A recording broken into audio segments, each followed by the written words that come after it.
নমস্কাৰ বন্ধুসকল, জলিউড ধামাকাৰ অন্য এটি ভিডিঅ'লৈ আপোনালোকক স্বাগতম জনাইছোঁ। আজি মই জনাবলৈ বিচাৰিছোঁ অসমৰ জনপ্ৰিয় অভিনেত্ৰী অমৃতা গগৈৰ আহিবলগীয়া এখন নতুন অসমীয়া কথাছবি চন্দ্ৰাৱলীৰ বিষয়ে, য'ত অমৃতা গগৈ মুখ্য চৰিত্ৰত অভিনয় কৰা দেখা পোৱা যাব। দেৱজিৎ মজুমদাৰকে আদি কৰি ৰাতুল শৰ্মাকে ধৰি অসমৰ বহুতো নবীন প্ৰবীণ শিল্পীয়ে ছবিখনত অভিনয় কৰা দেখা পোৱা যাব। এতিয়া আমি ছবিখনৰ পষ্টাৰৰ লগতে ছবিখনৰ পৰিচালক বলিন শৰ্মা ফেচবুকত কি পোষ্ট কৰিছে আমি চাই লওঁ আহক।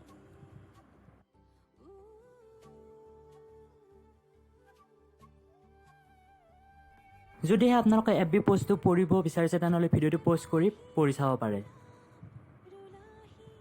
যদি এই ভিডিঅ'টো ভাল পালে তেনেহ'লে চেনেলটো please like, share and subscribe কৰি কাষতে থকা বেল আইকন প্ৰেছ কৰি অল টিপি দিব। তেতিয়া সেইবোৰ আহিবলগীয়া ভিডিঅ'সমূহ আপোনালোকে ন'টিফিকেশ্যন পাই যাব। আহক এতিয়া আমি অমৃতা গগৈৰ এটি ৰিলছ ভিডিঅ' উপভোগ কৰোঁ। ভিডিঅ'টো চোৱাৰ বাবে বহুত বহুত ধন্যবাদ।